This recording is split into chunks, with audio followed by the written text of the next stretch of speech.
Well, it's a big industry and a huge topic when it comes to your health, vitamins and supplements. But is the money you're spending on all those supplements really worth it? Even with ongoing research, it is a perplexing topic. Joining us now to help clear it up is Karen Howard, CEO and Executive Director of the Organic and Natural Health Association, also the Power of Nutrients campaign. Karen, thanks for coming in. Thank you for having me.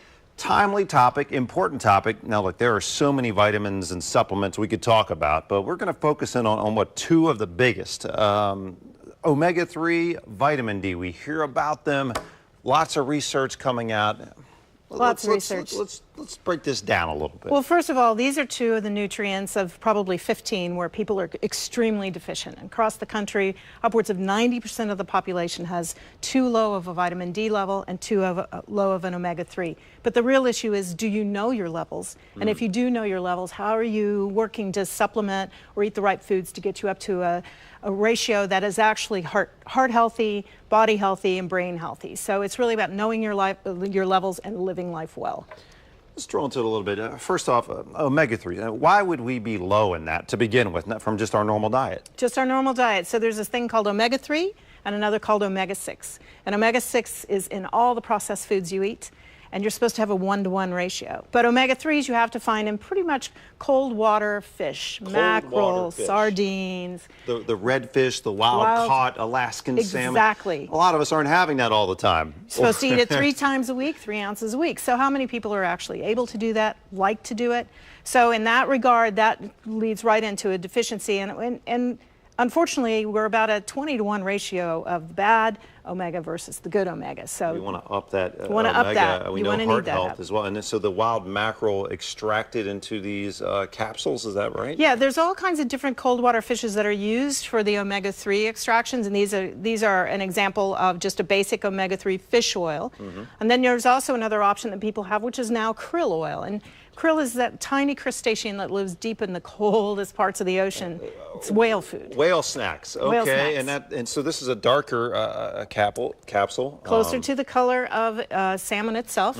And while a lot of people are concerned about the use of krill in terms of an environmental aspect, this is a great sustainability issue because it's really well harvested in a very economical and safe way. And it's a lot easier to take than some of these larger pills. Yeah, I know. Some of us have tried the fish oil and have an issue here or there. You say try a different one. Keep trying. Let's move on just a little bit here to what we have over here. Now, vitamin D. We hear about this one. Your vitamin D level, you need to keep it higher. Why would that be low? You're low because you're not out in the sun, and especially now. To be out in the sun and get enough vitamin D, you need to be out 30 minutes a day, 3 times a week. At least. Darker skinned people have to be out longer. So, and that means you have to be out without sunscreen. So this is not the way we live our lives these days. Especially this time of year in Maryland. We're just not going to do that. So we can supplement vitamin D, but we have to be aware of how much we need. I guess we need to get that level checked. That's the whole thing about this. You need to know that your vitamin D levels need to be between 40 and 60 nanograms per milliliter. Your omega-3s need to be above 8 or above % in your blood.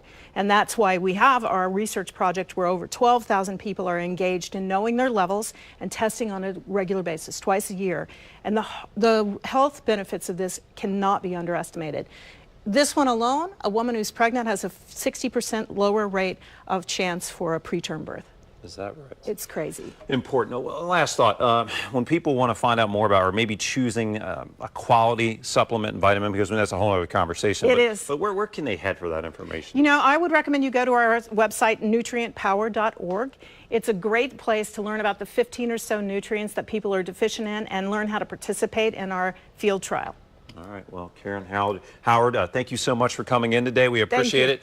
I got to get some more omega-3 and vitamin D going here. Absolutely. And get the level checked so I know how much. We'll be back with more Midday Maryland, including Lego advice with Science and Kirk. Stay tuned.